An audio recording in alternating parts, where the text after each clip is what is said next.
से क्या कहा कि कार्बोक्सिलिक एसिड्स इस तरह के ऑर्गेनिक कंपाउंड होते हैं जिनके अंदर दो फंक्शनल ग्रुप आपस में कंबाइंड होता है।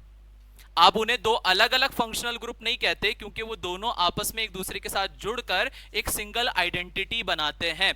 और इन बातों का मतलब क्या है? इन बातों का मतलब यह है कि कार्बोक्सिलिक एसिड के अंदर आपके पास कार्बोनाइल फंक्शनल ग्रुप होता है जो कि अटैच होता है किसके साथ? OH मतलब हाइड्रोक्साइल ग्रुप के साथ। यहां पर आपको वैसे तो दो फंक्शनल ग्रुप नजर आएंगे बच्चों, एक है हमारे पास कार्बोनाइल वाला पार्ट और दूसरा हमारे पास क्या है? हाइड्रोक्साइल। हाइड्रोक्साइल मैं यहां पर लिख देता हूं कि हमारे पास कार्बोनाइल जो है उसकी एक वैलेंसी किसके साथ अटैच होगी बेटा? हाइड्रोक्साइल ग्रुप के साथ। हाइड्रोक्साइल। लेकिन आप इसे दो अलग फंक्शनल ग्रुप कंसीडर नहीं करोगे बच्चों। यहां पर हमारे पास कार्बोनाइल और हाइड्रोक्साइल मिलकर एक नया फंक्शनल ग्रुप बनाएंगे जिसे आप COOH से रिप्रेजेंट करोगे और आप इसे कार्बोक्साइल ग्रुप कहोगे। क्या कहोगे बेटा इसे आप? Carboxyl group. Carboxyl group. और जब ये कार्बोक्साइल ग्रुप किसी कार्बन पर अटैच हो, अब वो कार्बन हमारे पास चाहे एलिफेटिक हो या एरोमेटिक हो, हमें उससे फर्क नहीं पड़ता। अगर ये कार्बोनाइल ग्रुप किसी भी तरह के ग्रुप, चाहे वो हमारे पास अल्काइल ग्रुप हो जैसे कि हमारे पास RCOOH, आप इसे भी क्या कंसीडर करोगे? Carboxylic acid. इन्हें भी क्या कंसीडर करोगे? Carboxylic acid. और अगर ये किसी एरोमेटिक कार्बन पर भी अटैच हो तो तब भी आप इसे क्या कंसीडर करोगे? कार्बोक्सिलिक एसिड ही कंसीडर करोगे। क्या इतनी बात आपको समझ आती है? जब COOH नहीं होगा। कैसा? ठीक है। तो इसका मतलब ये कार्बोक्सिलिक एसिड इस तरह के फंक्शनल ग्रुप होते हैं जिनमें कार्बोनाइल फंक्शनल ग्रुप पर की एक वैलेंसी पर क्या लगा हो? हाइड्रोक्साइल ग्रुप लगा हो। क्या इतनी बात आपके समझ आ गई? ओके। इनका जो जनरल फॉर्मूला होता है वो RCOOH आप लिखोगे, या फिर इन्हें मैं इस तरह भी राइट कर सकता हूं। अच्छा, जनरल फॉर्मूले का मतलब होता है कि मोस्ट ऑफ, ठीक है। ऐसा भी हो सकता है कि इस R की जगह H लगा हो, R की जगह H, लेकिन ये जनरल फॉर्मूला नहीं है, ये बस एक ही कंपाउंड है। और आप इसे क्या कहते हो? मिथेनोइक एसिड या फिर फॉर्मिक एसिड। ये कोई जनरल फॉर्मूला नहीं, ये सिर्फ एक सिंगल कंपाउंड का फॉर्मूला है। लेकिन RCOOH ये एक जनरल फॉर्मूला है, मतलब इससे मैं डिफरेंट तरह के कंपाउंड के फॉर्मूले बना सकता हूं, चाहे वो इथेनोइक एसिड हो, प्रोपेनोइक एसिड हो, ब्यूटेनोइक हो या और कोई भी हो। क्या इतनी बात आपके समझ आ जाती है? ओके। अब हम बुक की तरफ आते हैं और इस लाइन को जरा हम पढ़ते हैं। क्या लिखा है? यहां पर लिखा है organic compound which contain carbonyl group attach to hydroxyl group are referred as carboxylic acid. ठीक है। अब आगे कह रहे हैं in these compound one or more carboxylic group are directly attach with alkyl or aryl carbon chain. Aryl क्या होता है? एरोमेटिक की बात कर रहा हूं, जैसे कि फिनाइल था ना, फिनाइल के ऊपर COOH लगा दिया, बेंजोइक मतलब कार्बोक्सिलिक बन गया। तो आपसे कह रहे हैं कि एक COOH भी हो सकता है और एक से ज्यादा भी हो सकते हैं। जैसे कि मिसाल के तौर पर विटामिन, बल्कि विटामिन की बात छोड़ो, मैं आपको सिंपल बताता हूं। मैं सिट्रिक एसिड की बात करता हूं। किस?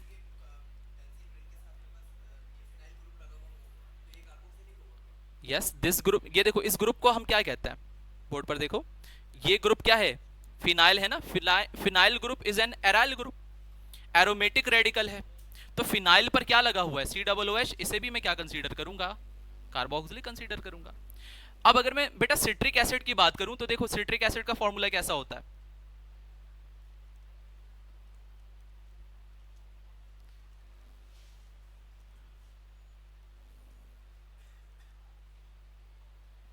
ठीक है।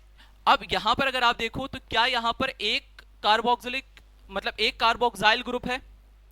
कितने हैं, 1 2 3। तो बताने का मकसद ये है कि एक COOH भी हो सकता है और एक से ज्यादा भी हो सकते हैं, कार्बोक्सिलिक ही कंसीडर करूंगा मैं उन्हें। इतनी बात समझ आ गई आपके? ओके। अब यहां पर मैं कुछ और बातें भी ऐड करता चला जाऊंगा।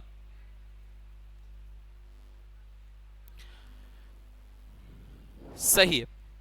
यहां पर हमारे पास कुछ और एग्जांपल आपको दी जा रही है। कह रहे कि कार्बोक्सिलिक एसिड जो है ना वो बड़े ही वर्सेटाइल कंपाउंड हैं, वो डिफरेंट तरह की फील्ड में आपको नजर आते हैं। अब चाहे वो प्रिजर्वेटिव्स हों, अब चाहे वो फ्लेवरिंग के लिए यूज किए जाने वाले कंपाउंड्स हों, एसिडिटी रेगुलेटर हों, इन सारे ही शोबों में कार्बोक्सिलिक कंपाउंड आपको यहां पर नजर आएंगे। और कार्बोक्सिलिक ग्रुप का आप इस्तेमाल करके डिफरेंट तरह के मटेरियल भी प्रोड्यूस कर सकते हो। कुछ ऊपर लिखे हैं जैसे कि प्रिजर्वेटिव है, फ्लेवरिंग मटेरियल्स हैं, एसिडिटी रेगुलेटर हैं। इसके अलावा नायलॉन और पॉलिस्टर जो कि पॉलीमर होते हैं, उनकी भी प्रोडक्शन के लिए आप कार्बोक्सिलिक कंपाउंड का इस्तेमाल कर सकते हो, कार्बोक्सिलिक एसिड का आप इस्तेमाल कर सकते हो। एस्पिरिन एक्चुअली हम एसिटाइल सिलिसैलिक एसिड को कहते हैं। इसे मैं डिस्कस करूंगा एंड में ना। हमारे पास कुछ कंपाउंड हैं। एस्पिरिन एक्चुअली एसिटाइल सिलिसैलिक एसिड होता है। डिस्पिरिन की गोली होती है ना, उसका एपीआई होता है, एक्टिव फार्मा इंग्रेडिएंट होता है। डिस्कस करूंगा मैं आगे, इसके बारे में लिखा हुआ है। इसके बारे में नहीं लिखा हुआ है एक्चुअली, मतलब अगर आप चैप्टर के एंड में आओ ना तो वहां कुछ कंपाउंड्स लिखे हैं, मैं वहीं पर इसे डिस्कस कर लूंगा। सिलिसैलिक एसिड होता है, सिलिसैलिक एसिड से बनाते हैं हम एस्पिरिन, जिसे हम एसिटाइल सिलिसैलिक एसिड कहते हैं। खैर, इस पर हम बाद में बात करते हैं। पेनासिलिन जो होता है वो भी एक हमारे पास ड्रग होता है जिसका इस्तेमाल हम करते हैं उस एंटीबायोटिक के तौर पर। स्ट्रक्चर थोड़ा कॉम्प्लेक्स होता है उसका एज कंपेयर टू एस्पिरिन। खैर, फिजिकल प्रॉपर्टीज डिस्कस कर रहा हूं मैं, ध्यान से देखो। अच्छा, फिजिकल प्रॉपर्टीज जो है हो सकता है आपके पास एमसीक्यूज के अंदर आ जाए। लिखा है एलिफेटिक मोनोकार्बोक्सिलिक एसिड। अच्छा, मोनोकार्बोक्सिलिक एसिड से मुराद एक COOH होना चाहिए, और एलिफेटिक से मुराद ओपन चेन होने चाहिए। एराइल साइक्लिक की बात नहीं कर रहा, एरोमेटिक की बात नहीं कर रहा मैं। लिखा है कि अगर हमारे पास एलिफेटिक मोनोकार्बोक्सिलिक एसिड है तो वो आमतौर पर कलर लेस होते हैं और उनकी स्मेल पंजेंट होती है। पंजेंट से मुराद बहुत ज्यादा चुभने वाली। अगर स्मेल करोगे, जिस तरह अक्सर होता है ना कि वजू करते वक्त भी पानी ऐसे दिमाग में, तो किस तरह चुभन होती है, तो वैसी स्मेल होती है इसकी। देन आगे आपसे कह रहे हैं सॉल्युबिलिटी। अब सिंपल सी बात है, एक सिंपल सी बात है हमारे पास कि अगर मैं कार्बोक्सिलिक की बात करूं बेटा, तो यहां पर हमारे पास पोलैरिटी होती है। ये पॉलर कंपाउंड होता है। क्या होते हैं ये? पॉलर कंपाउंड्स होता है। अब क्योंकि ये पॉलर कंपाउंड्स हैं तो जाहिर है polar compounds are water soluble, पानी में हल हो जाता है। सही है। लिखा है carboxylic acid are soluble in polar solvent such as water and alcohol due to their ability to form hydrogen bond. याद रहे, जिस तरह वाटर हाइड्रोजन बॉन्ड बनाता है, अल्कोहल भी बना सकते हैं। हाँ, जिस तरह से मुराद जितना मजबूत वाटर बनाता है, अल्कोहल उतना मजबूत नहीं बनाता। मतलब अगर वाटर बना रहा है तो हाइड्रोजन बॉन्डिंग अल्कोहल भी बना सकता है और कार्बोक्सिलिक एसिड भी बना सकता है। ठीक है। However as the length of carbon chain increases their solubility in water decreases. मतलब अगर मैं आपको दो कंपाउंड यहां पर लिखकर बताऊं, मैं यहां पर दो कंपाउंड बना दूं, CH3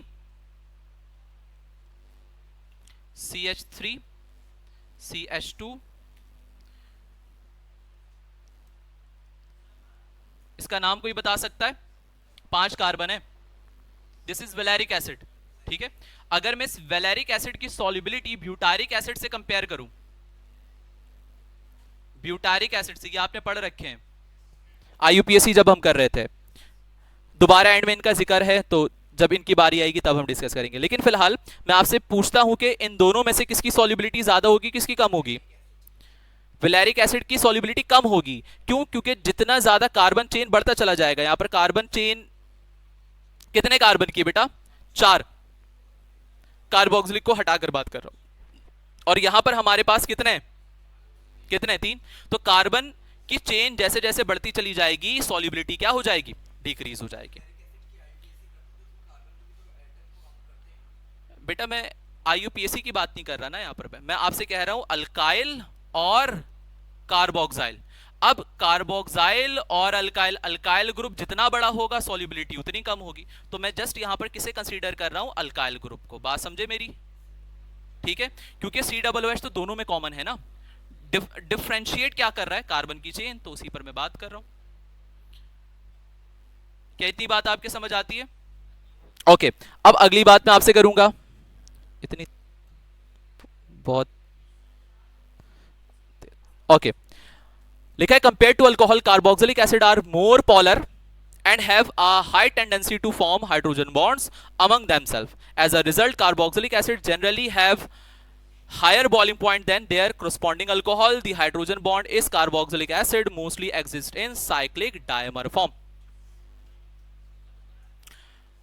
सिंपल सा मतलब यह है कि अल्कोहल के मुकाबले कार्बोक्सिलिक एसिड का जो बॉइलिंग पॉइंट होता है वो ज्यादा होता है। मतलब एक ऐसा अल्कोहल जिसमें दो कार्बन मौजूद हो, इथाइल अल्कोहल, एक ऐसा कार्बोक्सिलिक एसिड जिसमें दो कार्बन हो, एसिटिक एसिड, तो कार्बोक्सिलिक वाले का बॉइलिंग पॉइंट ज्यादा होगा एज कंपेयर टू अल्कोहल। क्यों? क्योंकि कार्बोक्सिलिक की पोलैरिटी ज्यादा होती है as compare to alcohol. Yes, देखो दो बातें जहन में रखो। हाइड्रोजन बॉन्डिंग जो है ना वो कितना मजबूत है वो दो चीजों पर डिपेंड करेगा। एक, हाइड्रोजन बॉन्डिंग बन किसके दरमियान रहा है, फ्लोरीन, नाइट्रोजन और ऑक्सीजन। और दूसरी चीज होती है कि हाइड्रोजन बॉन्डिंग की तादाद कितनी है। ठीक है, मिसाल के तौर पर अगर मैं बात करूं ना उस हाइड्रोजन बॉन्ड की जिसमें फ्लोरीन मौजूद है, तो फ्लोरीन वाले की जो बॉन्ड एनर्जी होती है वो गालिबन कोई 40 किलो जूल पर मोल होती है, जबकि अगर मैं ऑक्सीजन वाले की बात करूं तो 25 किलो जूल पर मोल होती है। लेकिन वाटर के केस में दो हाइड्रोजन बॉन्ड होते हैं पर मॉलिक्यूल, तो 25 मल्टीप्लाई बाय 2 50 हो जाती है। तो इसी तरह नंबर ऑफ हाइड्रोजन बॉन्ड जो है ना वो ज्यादा बनाएगा कौन, कार्बोक्सिलिक, और डायमर की फॉर्म में एग्जिस्ट करेगा। जैसे कि आपको दिख रहा है यहां पर दो कार्बोक्सिलिक एसिड के मॉलिक्यूल आपको दिख रहे हैं, कितने हाइड्रोजन बॉन्ड बना रहे हैं यहां पर, सही। डायमर से मुराद होता है दो मॉलिक्यूल आपस में जुड़ जाएं। ठीक है, तो यही आपसे कह रहे हैं कि बॉइलिंग पॉइंट जो है अल्कोहल का वो कम होगा एज कंपेयर टू कार्बोक्सिलिक। या मैं यूं कहूं कार्बोक्सिलिक का बॉइलिंग पॉइंट क्या होगा, ज्यादा होगा एज कंपेयर टू अल्कोहल, क्योंकि इसकी पोलैरिटी भी ज्यादा है और हाइड्रोजन बॉन्डिंग फॉर्म करने की टेंडेंसी भी बेहतर है किससे, अल्कोहल से, जिसकी वजह से इनके बॉइलिंग पॉइंट में हमें इजाफा नजर आता है। अब हम बात करेंगे बच्चों प्रिपरेशन की, और बस इसी पर हम मगन हो जाएंगे। ये छोटी मोटी बातें थी, मैंने आपको बता दी। अब हमारे प्रिपरेशन पर कुछ भी आपने नहीं लिखना है, पहले ध्यान से मेरी बातें सुननी है आपने। कुछ भी मत लिखो, आपको पता है ना मिल जाएंगे आपको, देर सवेर मिल ही जाएंगे। मैं लिखने का टाइम भी आपको दे दूंगा। बस राफे, अगर आप नहीं चाह रहे कि आपकी ऑनलाइन हो जाए, पता है ना लाखों लोग देखेंगे इस वीडियो को, करोड़ों तक भी जा सकती है।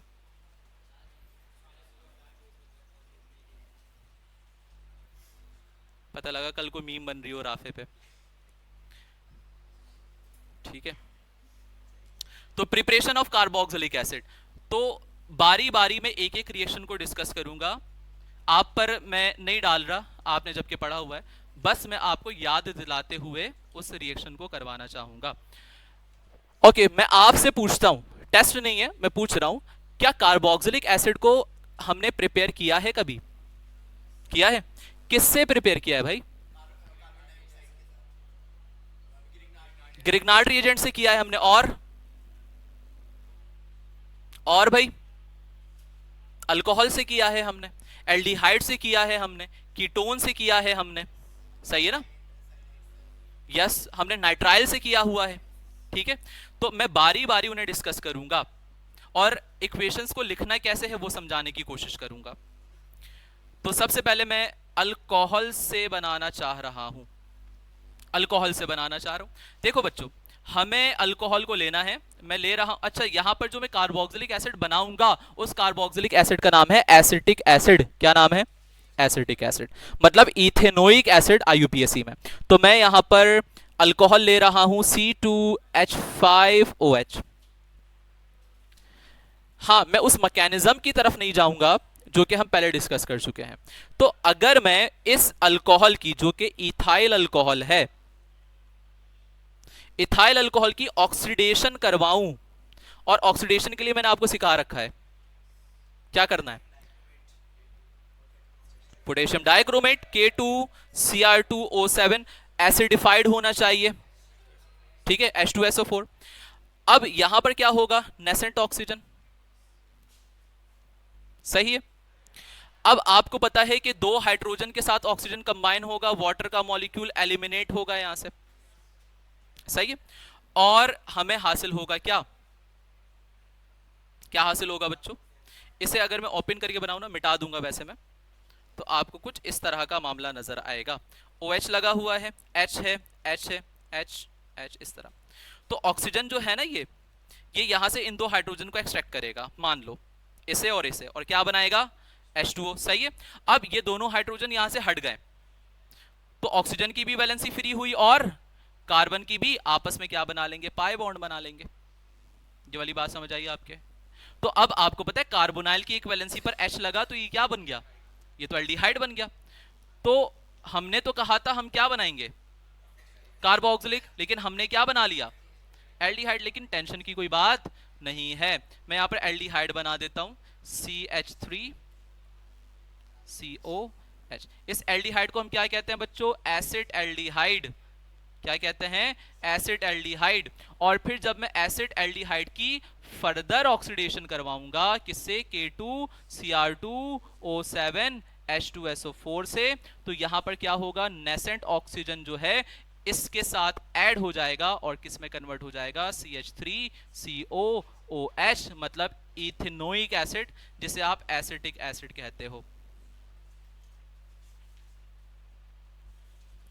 क्या ये वाली बात आपके समझ आती है?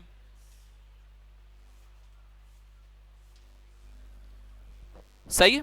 और एक रास्ता तो हम पर खुल गया कि भाई हम एल्डिहाइड से भी कार्बोक्सिलिक बना सकते हैं, तो भाई अगली प्रिपरेशन उसी से कर देते हैं हम। फ्रॉम अल्कोहल था, अब हम किस पर बात करेंगे? फ्रॉम एल्डिहाइड एंड एल्डिहाइड और कीटोन से, सही है। तो पहली इक्वेशन में एल्डिहाइड के लिए लिख रहा हूं बच्चों, पहली इक्वेशन एल्डिहाइड के लिए लिखूंगा, दूसरी में कीटोन के लिए। तो एल्डिहाइड में कौन सा ले रहा हूं? एसिड एल्डिहाइड लेता हूं, CH3COH। क्या किया जाए बच्चों? नेसेंट ऑक्सीजन कहां से आया? K2Cr2O7 H2SO4, सही है। किस में कन्वर्ट हो गया ये? CH3COOH, इथेनोइक एसिड, मतलब कार्बोक्सिलिक बन गया। अच्छा, कार्बोक्सिलिक बन गया कैसे पता? कार्बोनाइल की वैलेंसी पर कार्बोक्सिलिक ही तो है ये। कीटोन से भी बना सकते हैं हम, कीटोन से भी बनाएंगे। यहां पर जो मैं कीटोन ले रहा हूं इसे हम कहते हैं बच्चों एसीटोन, पढ़ा है आपने? Okay, acetone. और आईयूपीएसी में क्या कहते हैं इसे हम? 3 कार्बन तो प्रोपेन ओन, सही है। सेम ऑक्सीडेशन करवा दो, K2Cr2O7 H2SO4, क्या बनाएगा ये? CH3COOH। हाँ, एडिशनली यहां पर आपको वाटर और कार्बन डाइऑक्साइड भी हासिल होगा, ठीक है। हाँ, यहां पर ऑक्सीजन को बैलेंस करने के लिए आप आई गेस 2 और 4 लिखना है, 5 5, ठीक है। क्या इतनी बात आपके समझ आ गई? सही है। अब हम आगे बढ़ते हैं और अब हम प्रिपेयर करते हैं किससे? किससे प्रिपेयर करेंगे बच्चों? ग्रिग्नार्ड रिएजेंट से कर लेते हैं। From Grignard's reagent, Grignard reagent से। ग्रिग्नार्ड रिएजेंट यहां पर आपको पता है किसे कहते हैं हम, organometallic compound, alkyl magnesium halide. तो मैं यहां पर डायरेक्ट कंपाउंड ले रहा हूं, CH3 Mg आई ले लेते हैं हम, Cl ले लो, आई ले लो, ठीक है। मिथाइल मैग्नीशियम आयोडाइड, और किसके साथ रिएक्शन करवाएंगे बच्चों, कार्बन डाइऑक्साइड। ये रिएक्शन आप 2 दफा कर चुके हो, तो एक इंटरमीडिएट कंपाउंड बनेगा CH3, इस तरह कुछ।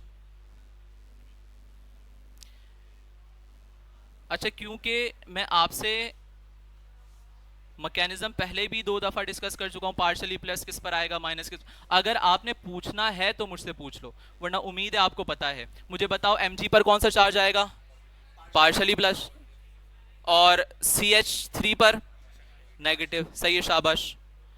अब यहां पर क्या किया मैंने, ऑक्सीजन के साथ जोड़ दूंगा मैं MgI। अगला स्टेप क्या होगा बोलो भाई, ये तो इंटरमीडिएट कंपाउंड है ना, या अनस्टेबल इंटरमीडिएट कंपाउंड है, क्या करें, हाइड्रोलिसिस, वाटर के साथ reaction, H plus OH minus, यहां पर O माइनस है, Mg प्लस है,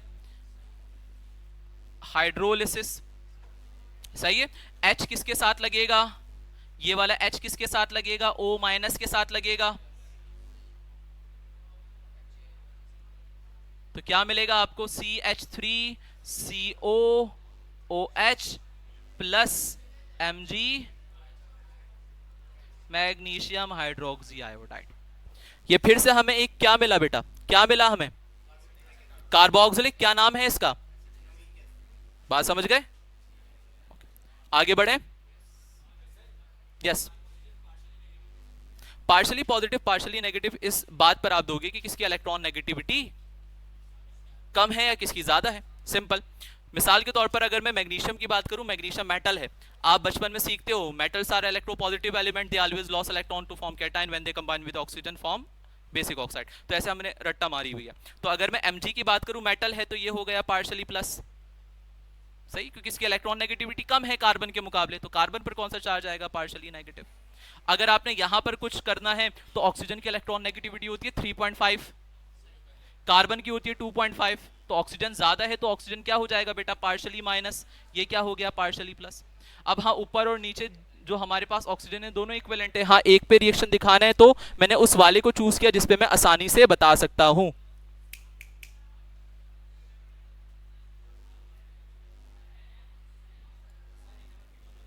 यस, ओके।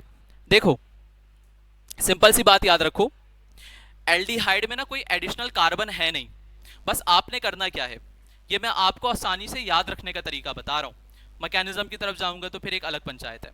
अगर आप देखो ना, एक एल्डिहाइड को, इस एल्डिहाइड को और इस कार्बोक्सिलिक को देखो, तो आपको क्या फर्क दिख रहा है यहां पर, सिर्फ एक ऑक्सीजन का। ऐसे ही है ना, सिर्फ एक ऑक्सीजन का फर्क दिख रहा है। उस एक ऑक्सीजन के फर्क को मिटाने के लिए एक ऑक्सीजन मैंने इस वाले को ऐड कर दिया, ठीक है। लेकिन अगर आप कीटोन और कार्बोक्सिलिक में फर्क देखो तो आपको क्या फर्क दिखेगा, कि यहां पर हमारे पास इसमें और इसमें क्या फर्क दिख रहा है आपको, यस, एडिशनल कार्बन है ना। अब कार्बोक्सिलिक में एक कार्बन कम है, तो आप बस ये याद रखो कि जब आप एल्डिहाइड से क्या बनाओगे, क्या बनाओगे, कार्बोक्सिलिक, तो आपने सिर्फ एल्डिहाइड और कार्बोक्सिलिक को लिखना है, कोई बाय प्रोडक्ट साथ में नहीं लिखना है। और अगर आप कीटोन से बना रहे हो तो फिर आप बाय प्रोडक्ट लिखोगे, कार्बन डाइऑक्साइड और वाटर। यस, बिल्कुल ऐसे ही है, इसलिए तो कह रहा हूं नहीं लिखेंगे क्योंकि बन नहीं रहा। क्या इतनी बातें आपके समझ आ गई हैं, ग्रिग्नार्ड रिएजेंट से कैसे बनेगा। अब हम बढ़ते हैं नाइट्राइल की तरफ, ठीक है। किससे बना रहा हूं मैं बेटा, फ्रॉम नाइट्राइल, नाइट्राइल से बना रहा हूं। नाइट्राइल क्या होते हैं बच्चों, कार्बन ट्रिपल बॉन्ड नाइट्रोजन। मैंने एक नाइट्राइल को लिया, ठीक है।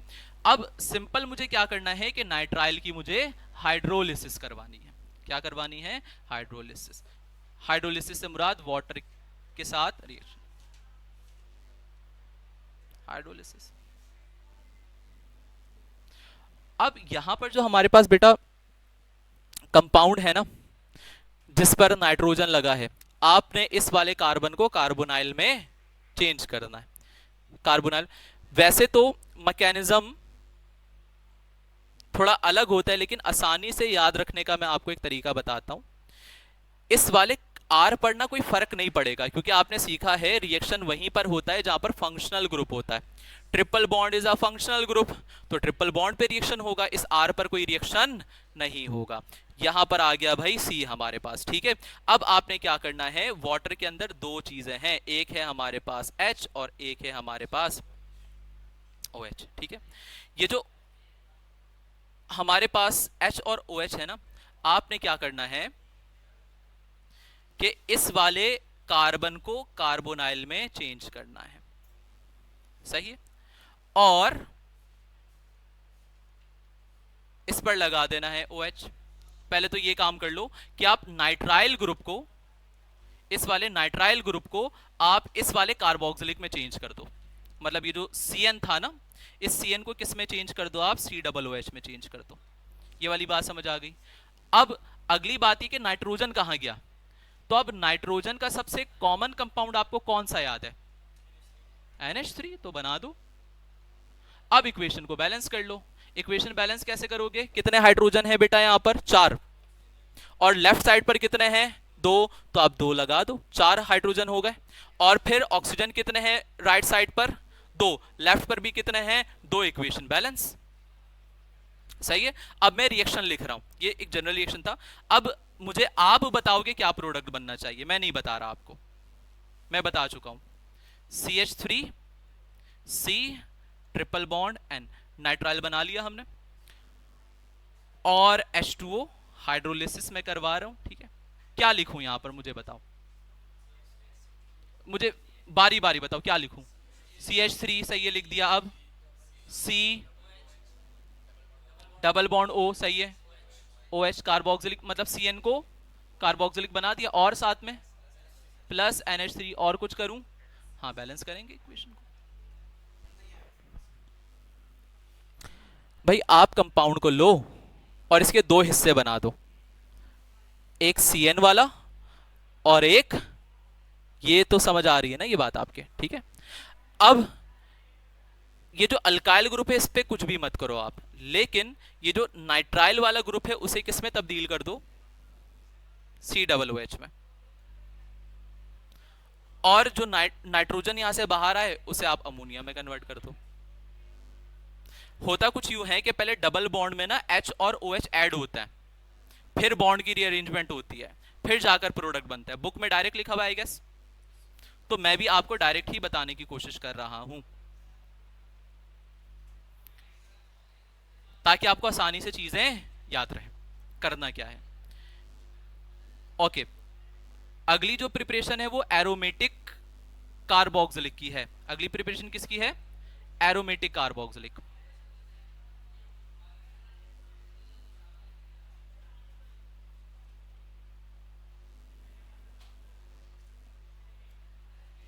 एरोमेटिक कार्बोक्सिलिक एसिड, देखो मैं एक सिंपल सी बात बताता हूं।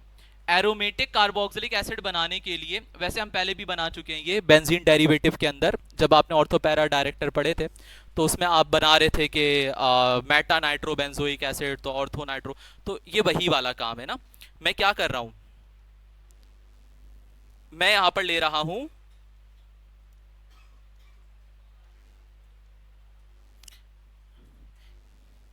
इसे पहचानो, ये है कौन, ये है डॉन, क्या है ये टॉलिन है, ऐसा ही। आपने बस क्या करना है, आपने इसे ऑक्सीडाइज करना है, या ये भी मत करो, आप सिर्फ यूं कर दो, अल्कलाइन KMnO4 का इस्तेमाल करो, और इस CH3 को, या नेसेंट ऑक्सीजन आप लिखना चाहो तो लिख दो। आपने बस क्या करना है, जो भी अल्काइल ग्रुप हो, चाहे वो CH3 हो, चाहे वो C2H5 हो, चाहे वो C3H7 हो, आप किसी का कोई लिहाज मत करो, आप उसे COOH में कन्वर्ट कर दो। बस सिंपल सी ये बात याद रखो, this is benzoic acid, this is benzoic acid. अगर C2H5 होता मिसाल के तौर पर,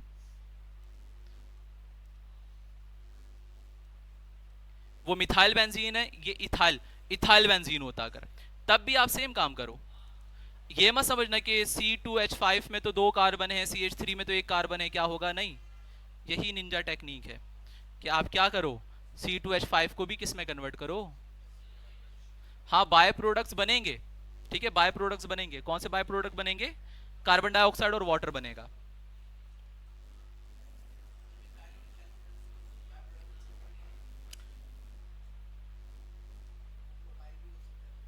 बाय प्रोडक्ट बनेगा इसमें भी, वाटर बनेगा, नहीं और कुछ नहीं बनेगा। मतलब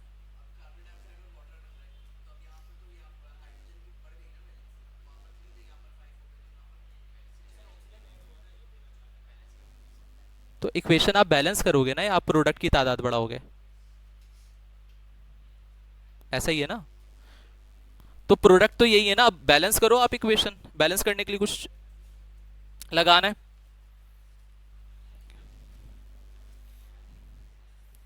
ओके, इसमें मैं नेसेंट ऑक्सीजन यहां पर लिखकर इक्वेशन को बैलेंस कर देता हूं, जैसे कि बुक में की गई है।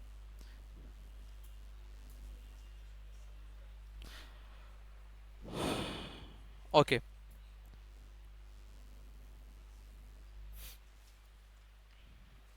सही है। और आपको क्या मिलेगा? कार्बन डाइऑक्साइड और water as a by product. Preparation इतनी है या और भी है कोई बुक में आपके? यही है। ओके, तो प्रिपरेशंस आपने यहां पर कवर कर ली, किन किन से बनेंगे। इसमें से कौन सी ऐसी इक्वेशन है जो कि आपने पहली दफा पढ़ी है? सारी आप, ओके, एरोमेटिक वाली आपने पहली दफा पढ़ी है, ओके। बाकी सारे आप पहले पढ़ चुके थे, कुछ आपने एल्डिहाइड की टोन में पढ़े हैं, कुछ ग्रिग्नार्ड रिएजेंट में आप पढ़ चुके हो, सही है, कुछ अल्कोहल के अंदर आप देख चुके हो। तो मैं यही कह रहा था आपसे कि इस चैप्टर में मुश्किल से कुछ इक्वेशन है जो कि नहीं है, बाकी सारी पुरानी चीजों को ही। अब हम किसकी बात करेंगे? क्या चीज? उसे आप फिलहाल छोड़ दो। आप बस ये याद रखो कि अल्काइल ग्रुप जो भी हो उसे COOH में कन्वर्ट करना है, सही है। हाँ, अगर ऐसी कोई चीज है ना तो ये रैप अप कर दो, उसके बाद आप मुझसे पूछ लेना, क्योंकि ये जो लाखों करोड़ों लोग देखेंगे उनके लिए कोई काम की नहीं है।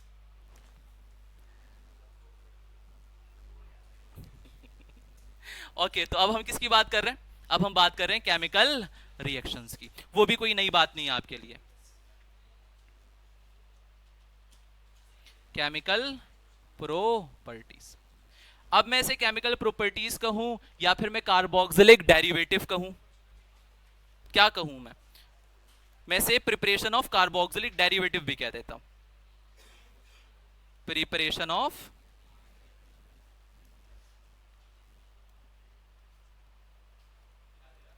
क्या कोई इसका मतलब समझाएगा मुझे? इस तरह के कंपाउंड जो के कार्बोक्सिलिक से। ओके, तो बारी बारी में सबको एक एक करके समझाना शुरू करता हूं। तो सबसे पहले सबसे आसान से शुरू करते हैं हम। ओहो, ये तो चार्ज खत्म हो रहा है।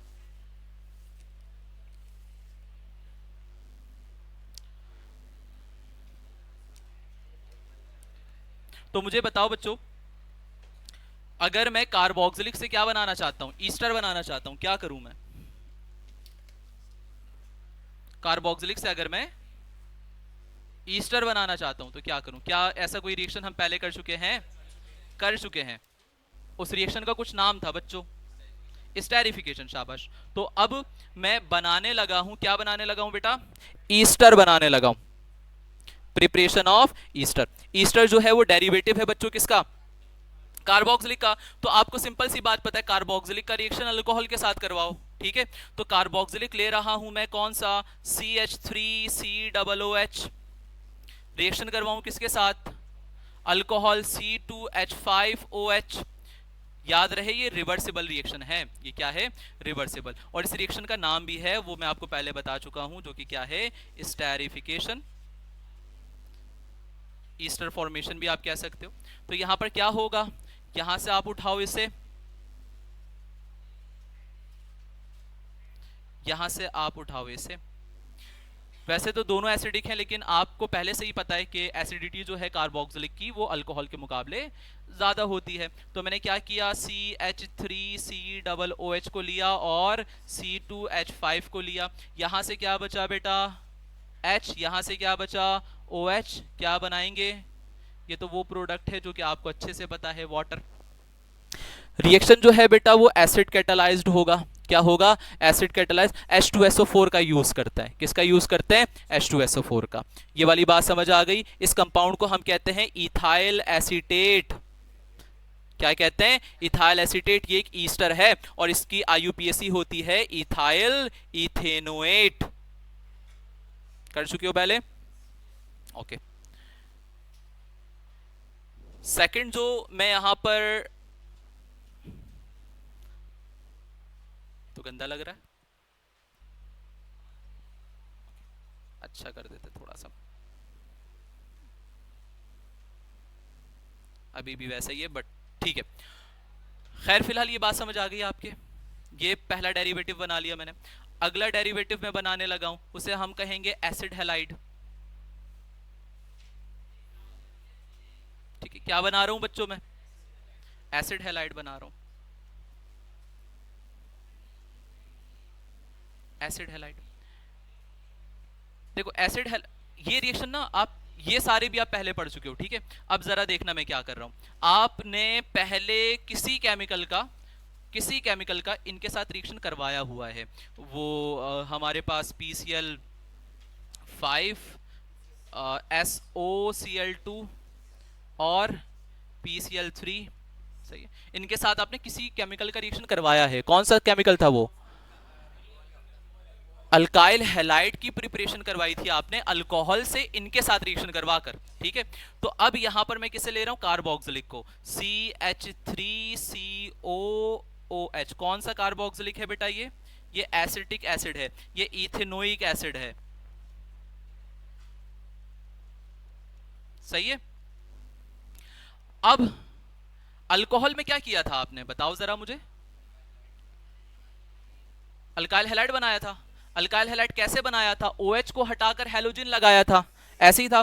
तो यहां पर भी OH को हटा दो, CH3COOH को हटा दो, हैलोजन लगा दो। हैलोजन क्या है यहां पर, ये बन गया हमारे पास, ठीक है, एसिड हैलाइड। इथेनॉइल क्लोराइड बन गया। क्या बन गया बेटा, इथेनॉइल क्लोराइड बन गया। बाय प्रोडक्ट क्या बनेगा बेटा यहां पर, POCl3 और HCl और HCl, ऐसे ही कुछ होगा, ठीक है।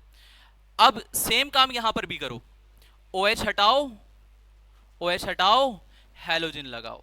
कोई मुहिम स्टार्ट कर दी हमने, OH हटाओ और Cl लगाओ। अब आप मुझे बताओ बाय प्रोडक्ट क्या बनेगा, सही है, शाबाश। और भाई HCl बनेगा, सही है ना। SO में O को ऐड किया, SO2, एक जो Cl बचा H के साथ कंबाइन हुआ HCl। और यहां पर एक और चीज यूज करते हैं हम, पायराडीन। दो चीजों के लिए, अच्छा, जब भी कभी हम एडिशनल कोई चीज यूज करते हैं ना, तो कभी कभार हम उसे सॉल्वेंट के तौर पर यूज करते हैं कि भाई मीडियम प्रोवाइड करें। बाज़ औक़ात उसे हम प्रोटॉन एक्सट्रैक्ट करने के लिए यूज कर रहे होते हैं। तो एक्चुअली मीडियम प्रोवाइड करना, रिएक्शन के लिए साजगार माहौल बनाने के लिए डिफरेंट तरह के एजेंट्स को हम यूज करते हैं। ऊपर वाले में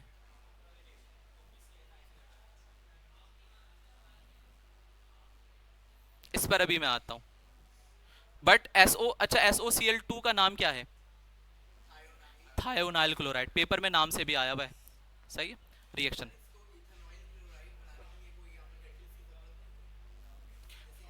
देखो, दो बातें हैं।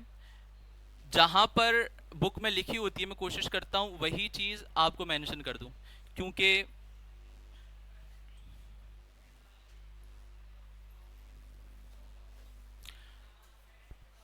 ओके, तो जहां पर बुक्स में लिखा होता है वहां पर मैं कोशिश करता हूं ऐड कर। हाँ, जहां पर अभी आपकी जो बुक है ना वो पहला वर्जन है, तो हो सकता है कहीं पर मुझे कुछ इख्तलाफ हो, तो वो भी मैं आपसे डिस्कस कर लेता हूँ। बाज़ औक़ात टेम्परेचर पर होता है, बाज़ औक़ात इक्वेशन बैलेंस नहीं होती, तो वो मैं आपसे डिस्कस कर लेता हूँ। बट हाँ, जो बुक में लिखा है हम खुद को वहीं तक महदूद रखेंगे। यहां पर क्या करूं मैं, जल्दी से बोलो। CH3CO H3PO। तो ये रिएक्शंस किसका, पायराडीन ही होता है बेटा। This is pyridine.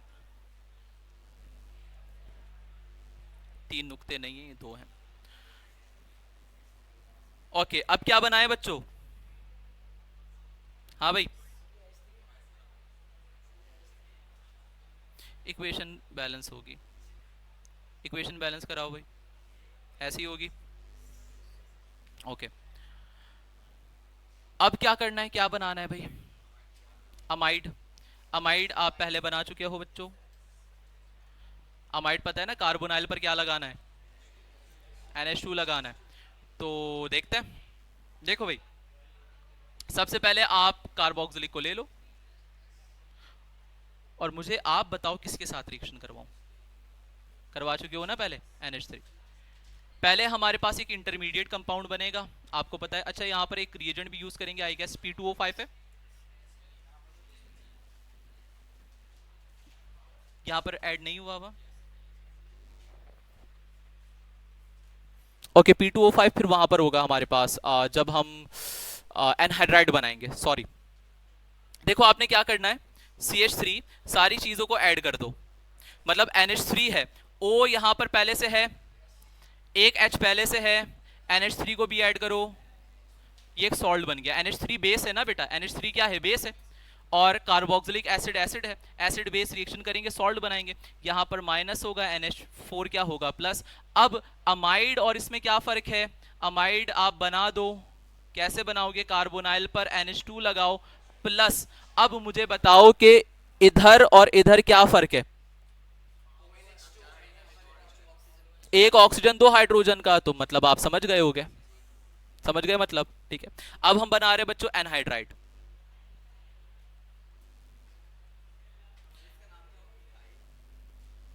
Ethanamide, 2 carbon है ना,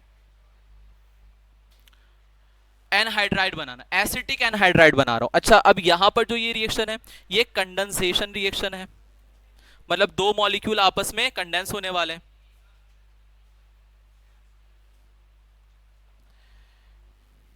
देखो समझ लो, सिंपल सी बात है, ये आ गया कार्बोक्सिलिक एसिड का एक मॉलिक्यूल, और एक और मॉलिक्यूल बना रहा हूं एसिटिक एसिड का, थोड़ा घुमा फिरा कर बना रहा हूं।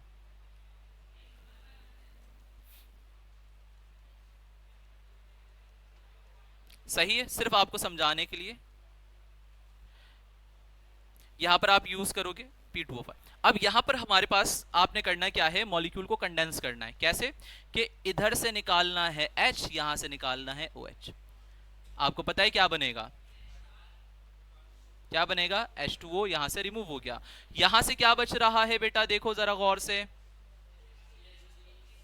क्या बच रहा है, CH3COO। यहां से क्या बच रहा है बेटा, आपस में कंडेंस जोड़ दो आपस में। करेक्ट, सही बनाया मैंने। इसे हम कहते हैं एसिटिक एनहाइड्राइड। क्या कहते हैं, एसिटिक एनहाइड्राइड। सही है। और क्या प्रिपेयर करना है, अल्कोहल।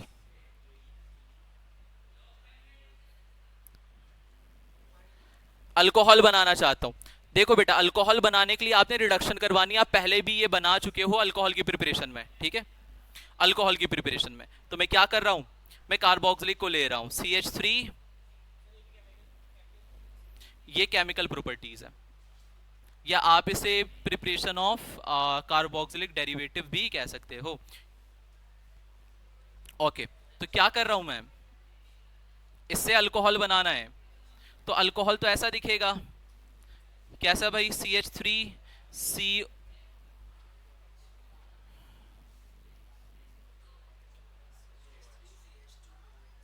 ऐसा दिखेगा। तो इसका मतलब मुझे इस ऑक्सीजन को भी हटाना है यहां से, ठीक है, और इस ऑक्सीजन को हटाकर 2 हाइड्रोजन भी लगाने हैं। तो आप ये रिएक्शन क्योंकि पहले कर चुके हो तो मैं डायरेक्टली आपको बता देता हूं कि 4 नेसेंट हाइड्रोजन यहां पर आप ऐड करोगे। 2 नेसेंट हाइड्रोजन इस ऑक्सीजन के साथ मिलकर क्या बनाएंगे, वाटर का मॉलिक्यूल बनाएंगे, और बाकी के 2 हाइड्रोजन इस कार्बन के साथ ऐड होकर क्या बना कर देंगे आपको, इथाइल अल्कोहल आपको बना कर देंगे। और यहां पर आपको पता होगा रिड्यूसिंग एजेंट हम क्या यूज करेंगे, कि स्ट्रॉन्ग रिड्यूसिंग एजेंट होगा, जो कि आपके पास लिथियम एल्यूमिनियम हाइड्राइड होता है, LiAlH4। एक आखिरी रिएक्शन है यहां पर जो कि है मीथेन की प्रिपरेशन।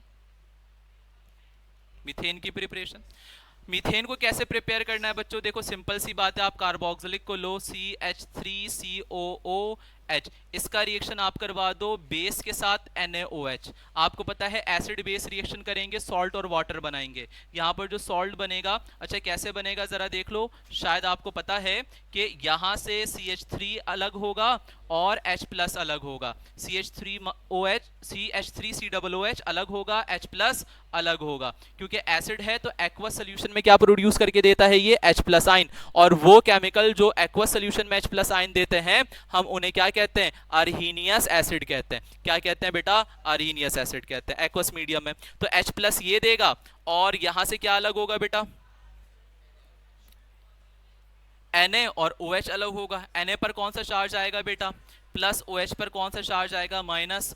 डबल डिस्प्लेसमेंट रिएक्शन करवा दो, क्या मिला, CH3COO Na, इसे हम क्या कहते हैं बेटा, सोडियम एसीटेट कहते हैं, सोडियम एसीटेट, और साथ में क्या हुआ, वाटर, सोडियम एसीटेट सॉल्ट है। अब आप क्या करो, इस सोडियम एसीटेट को लो CH3COOH सॉरी Na, और इसका रिएक्शन आप करवा दो NaOH के साथ, सही है। आपको क्या मिलेगा, सबसे पहले देख लो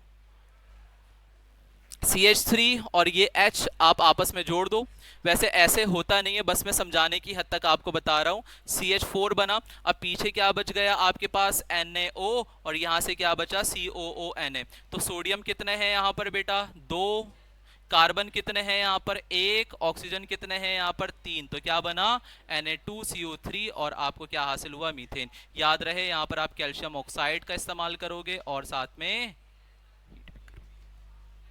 तो ये आपने मीथेन बना लिया। इस तरह आपने, जी बेटा, सोडियम कार्बोनेट, सोडा ऐश भी कहते हैं इसे।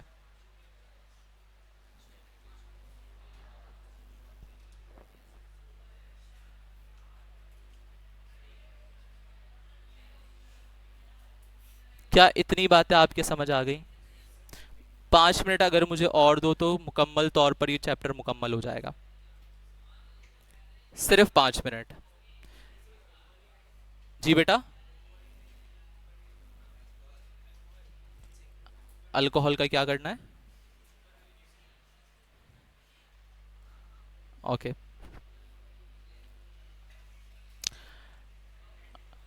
दो बातें मैं आपसे डिस्कस करना चाहता हूं, एक कार्बोक्सिलिक एसिड की एसिडिटी जो आप पहले पढ़ चुके हो, ठीक है। अगर मैं कार्बोक्सिलिक एसिड की एसिडिटी की बात करूं बेटा, तो मैं आपको एक बात बता चुका हूं कि कार्बोक्सिलिक एसिड जो है, कार्बोक्सिलिक एसिड जो है, अगर आप इसे पानी में डिसॉल्व करोगे तो ये क्या बना कर देगा, एसीटेट आयन और हाइड्रोजन पॉजिटिव आयन, ठीक है। क्योंकि ये एक्वस मीडियम में, क्योंकि ये एक्वस मीडियम में क्या प्रोड्यूस कर रहा है, H पॉजिटिव आयन फर्निश कर रहा है, मैं कहूंगा इसे एसिड अकॉर्डिंग टू अर्हीनियस थ्योरी। इतनी बात समझ आई। अब मैं अगर इसकी स्ट्रेंथ की बात करूं, ये कितना स्ट्रांग होता है, तो याद रहे मिनरल एसिड के मुकाबले ये वीक एसिड होता है। मिनरल एसिड से मुराद inorganic acid H2SO4, HCl, HNO3, सही है, उसके मुकाबले ये वीक होता है, सही है। इनऑर्गेनिक एसिड, इनऑर्गेनिक एसिड उनके मुकाबले क्या होता है बेटा, ये वीक एसिड होता है। लेकिन ये फिनॉल के मुकाबले, ये वाटर के मुकाबले, ये अल्कोहल के मुकाबले स्ट्रॉन्ग एसिड होते हैं। कौन बेटा, कार्बोक्सिलिक एसिड। इतनी बात समझ आ गई आपके, ठीक है। अब आपके पास कार्बोक्सिलिक एसिड के कुछ कॉमन एग्जाम्पल लिखे हुए हैं और उसके यूजेस आपसे डिस्कस किए गए हैं, फॉर्मूले बुक में लिखे हैं। कोशिश करता हूं मैं स्ट्रक्चर बनाकर आपको समझा सकूं। तो मैं यहां पर कॉमन कुछ कार्बोक्सिलिक एसिड की बात कर रहा हूं, कुछ कॉमन कंपाउंड्स की बात कर रहा हूं। मुझे बताते जाइए, सबसे पहला कौन है, सिट्रिक एसिड।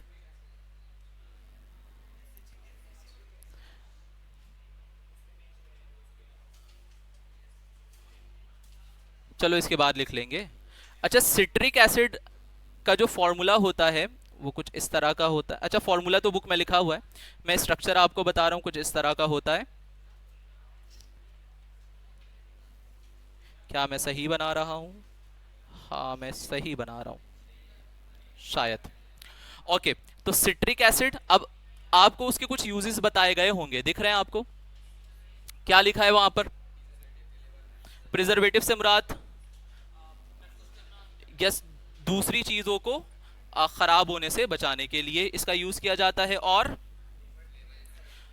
फ्लेवर इनहेंसर से मुराद इसका जो टेस्ट होता है, आपको पता है वो थोड़ा खट्टा खट्टा सा होता है, खट्टा मीठा टाइप, जिसका इस्तेमाल करके आप जो आर्टिफिशियल फ्लेवरिंग होती है, जैसे लेमन का टेस्ट देना है, ऑरेंज का टेस्ट देना है, तो इसका इस्तेमाल किया जाता है। जैसे कि मिसाल के तौर पर अचार होता है ना, उसमें आप लेमन डालते हो, लेमन में क्या होता है, सिट्रिक एसिड, और अचार कितने वक्त तक चलता है, प्रिजर्व रहता है ना वो, फूड प्रिजर्वेशन आप कह सकते हो एक तरह से, होता होगा। वैसे सिट्रस फ्रूट में तो होता है, जैसे कि लेमन, ऑरेंज वगैरह। ओके, सेकंड क्या है बेटा, मैलिक एसिड।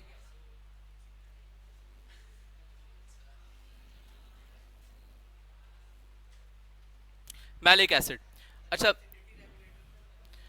जिस तरह वो होते हैं ना, इनोविनो टाइप। ओके, मैलिक एसिड की मैं बात कर रहा हूं, तो मैलिक एसिड कुछ इस तरह का होता है। अच्छा, फॉर्मूला आपके पास लिखा हुआ होगा बुक में, मैं जस्ट आपको स्ट्रक्चर समझाने की कोशिश कर रहा हूं। इसे मैं ओपन करके बना दूंगा।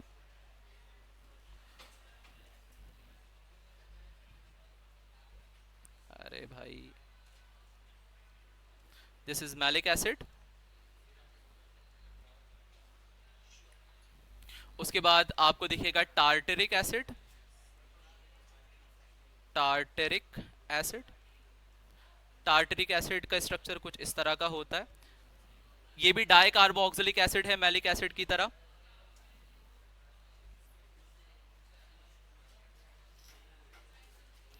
और क्या है बेटा यहाँ पर, एसिटिक एसिड आपको पता है क्या होता है, विनेगर की बात हो रही है, ठीक है। हाँ, इनके यूजेस भी लिखे हुए हैं, जैसे कि मैलिक एसिड लिखा है, it is use as food additive. अच्छा, फूड एडिटिव क्या होते हैं बच्चों, फूड एडिटिव क्या होता है?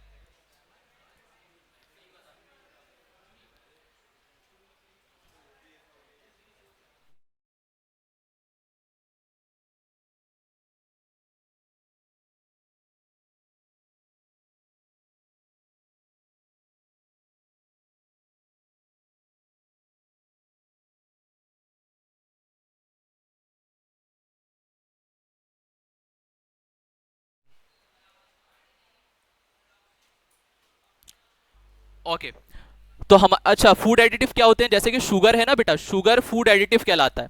मतलब ये कि हमारी ये न्यूट्रिएंट का पार्ट नहीं है, हमारी बॉडी को इसकी नीड नहीं है। जैसे कि हमारी बॉडी तो नहीं मांग रही है ना कि मुझे जर्दा ऑरेंज रंग का चाहिए, बॉडी कह रही है कि ऑरेंज ही चाहिए मुझे, नहीं, वो फूड एडिटिव है। कलर्स जो हैं वो क्या है, फूड एडिटिव है। तो इसी तरह फूड एडिटिव जो होते हैं वो आपके न्यूट्रिएंट का पार्ट नहीं होते, तो फूड एडिटिव की तरह इसका यूज करते हैं हम। और पीएच कंट्रोल करने के लिए भी हम इसका इस्तेमाल करते हैं। और जिस तरह बफर्स बनाते हैं ना, बफर्स याद है आपको, फर्स्ट ईयर में आपने पढ़ा था, उसी तरह के काम ले सकता है। फोर्थ हमारे पास, ओके, टार्टरिक एसिड हो गया। एसिटिक एसिड आपको पता है ये विनेगर में यूज होता है, ठीक है। साथ ही साथ ये फूड प्रिजर्वेटिव भी है और बहुत सारे केमिकल्स के रॉ मटेरियल के तौर पर भी इसका इस्तेमाल किया जाता है। नेक्स्ट है हमारे पास सैलिसाइलिक एसिड। ये सैलिसाइलिक एसिड क्या है देख लो, फोर्थ में बना रहा हूं, सैलिसाइलिक एसिड। सैलिसाइलिक एसिड बच्चों कुछ इस तरह का दिखता है।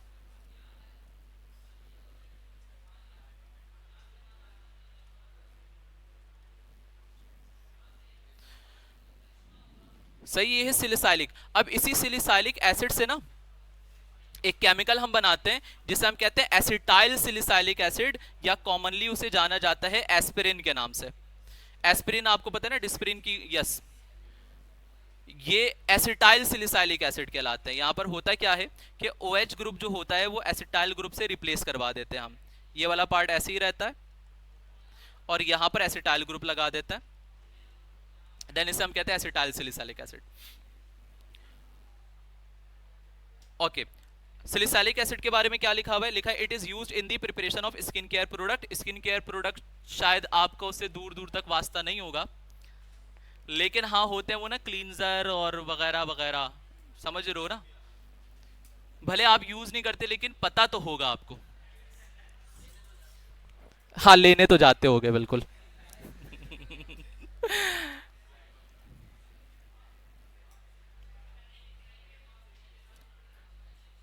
राफे भी कह रहा होगा शादी नहीं हुई है तो क्या हुआ, शादियों में नाचे तो हैं। ओके तो बात किसकी हो रही है? अच्छा, नेक्स्ट हमारे पास क्या है? Benzoic acid. बेंजोइक एसिड आपको बनाकर दिखा चुका हूं पहले में, कैसा होता है। लिखा है कि भाई it is used in the production of dyes, perfume and plastic. Dye आपको पता है, कलर्स की बात हो रही है यहाँ पर। परफ्यूम्स का बेस बनाने के लिए, मतलब वो पार्ट जिसमें आप डिफरेंट तरह के फ्रेग्रेंस को हल करते हो। और प्लास्टिक आपको पता है पॉलीमर की बात हो रही है। एसिटामाइड, अच्छा एसिटामाइड जो होता है ना हमारे पास, एसिटामाइड, इनसे ना हम ड्रग्स बनाते हैं। जैसे कि हमारे पास एक ड्रग होता है, उसका नाम क्या होता है? ब्यूपोविकेन, ऐसे कुछ मुश्किल। हाँ, उसी की बात कर रहा हूं। किस तरह से प्रोनाउंसिएशन करेंगे? ठीक है, ये भी हमारे पास अमाइड ग्रुप के ड्रग्स होते हैं, ठीक है। इस तरह और भी होते हैं हमारे पास।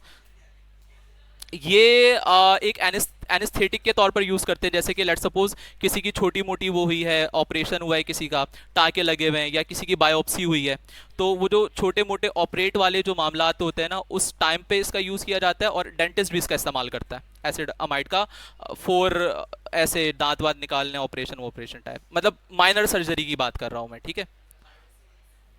Biopsy, explain him. ऐसे ऐसे करके ऐसे ड्रिल करते हैं बॉडी, मतलब स्किन टिश्यूज निकाल लेते हैं कट करके। हम्म,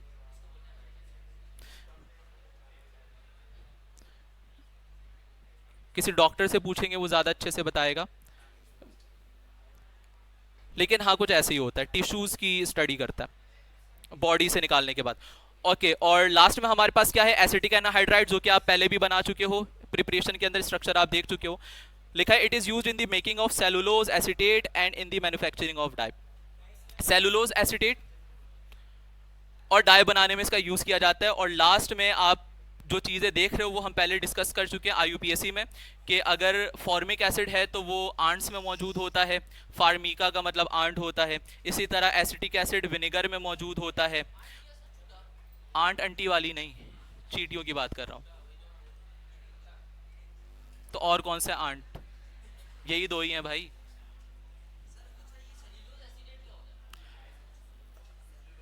सेलुलोज एसिटेट, आई गेस इसे ना हम पॉलीमर्स बनाने के लिए यूज करता है।